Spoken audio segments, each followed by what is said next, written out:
Hello, my name is Sibongile Ngako, and this is FEMpower You, the podcast series where we talk about topics to help empower women personally, professionally, and financially.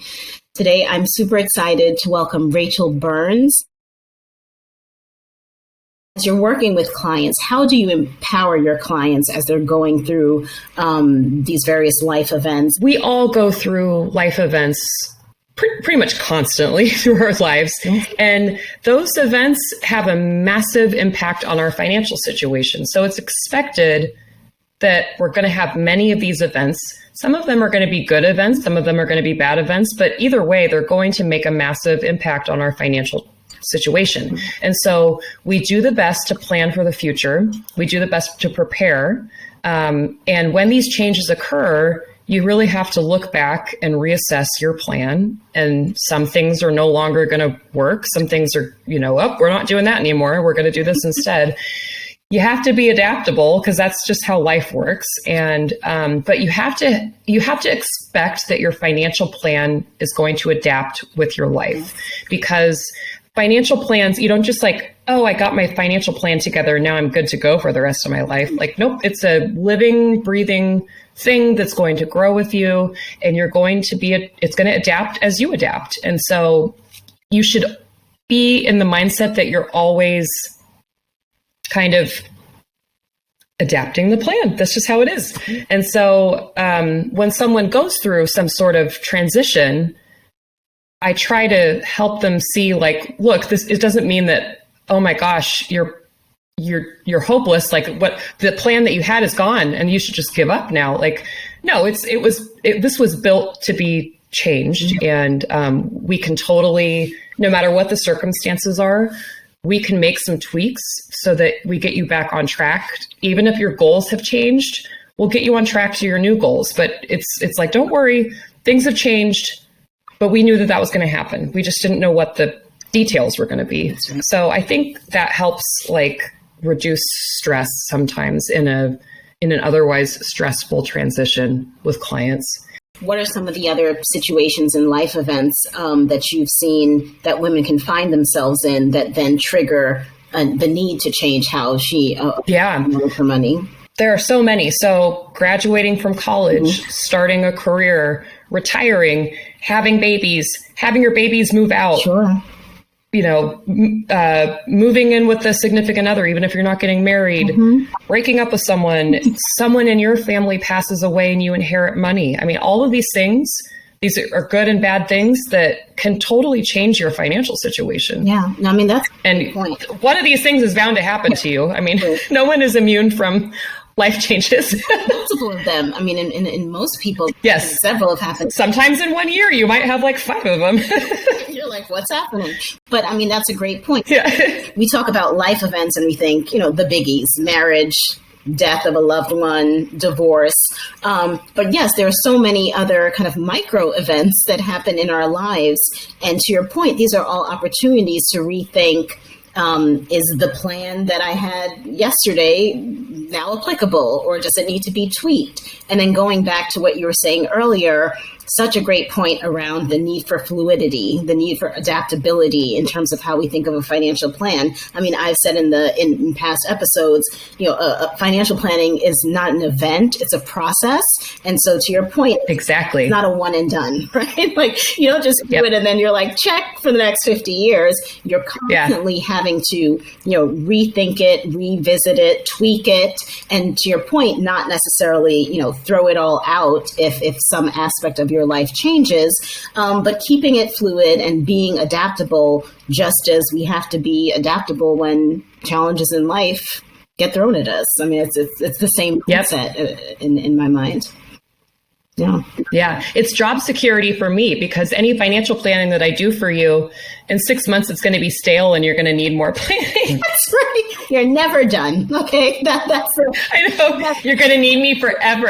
I'm always. Just kidding.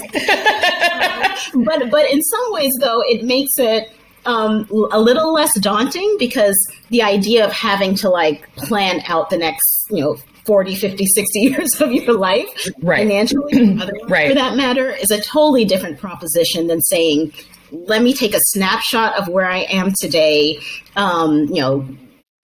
consider certain elements within that snapshot, knowing that in 6, 12, 18, 24 months, 5 years, whatever it is, I will be revisiting this as my life changes. In some ways, thinking about it in that way makes it a little less daunting and takes kind of the overwhelming power out of it, Definitely. And it's when I ask a 25-year-old, what are your retirement goals? They're like, what?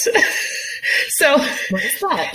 It's like, I'm not expecting you to have this vision of what you want your day-to-day life to be once you hit 65 years old. Like, if you don't know, it's totally fine.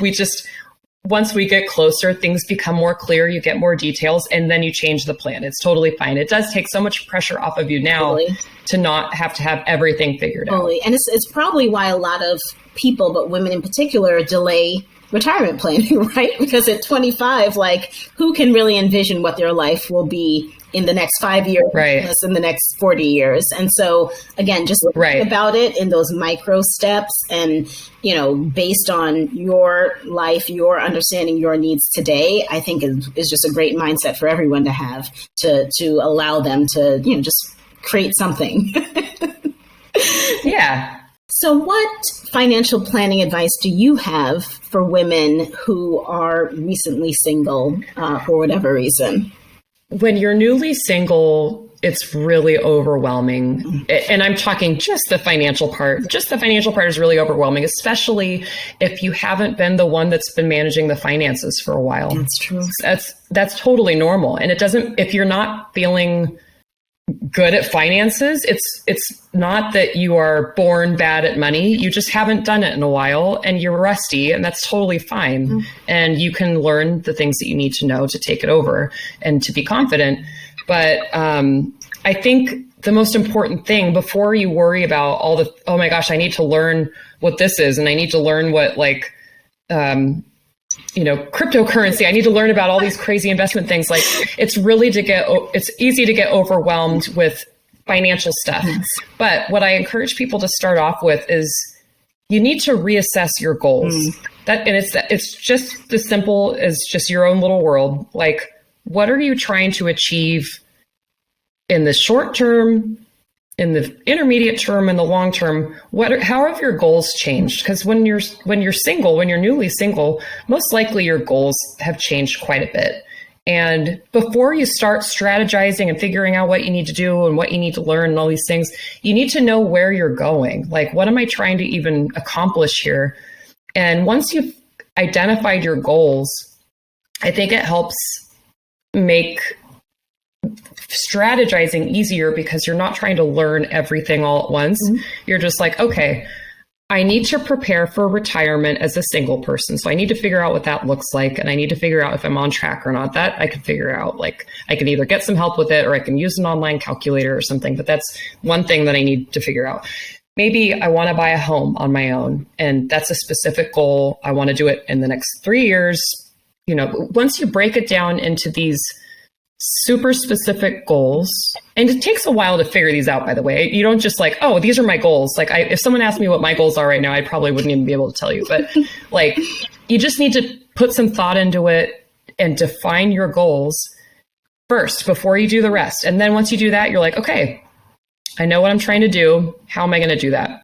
And I love that you acknowledge that it's okay if you don't know what your goals are, particularly in a moment in time when, you're going already through a major life. Yeah. I do think that there is this tendency for us to expect of ourselves that, we'll have all the answers, even in the face of challenge, even in the face of the impossible. Yeah. And this acknowledgement, frankly, that it's okay to not have the answer at any given moment in time, as long as you're kind of mindful about getting to the answer or collecting the information you need to get to the answer, and to identify, in this case, your financial goals.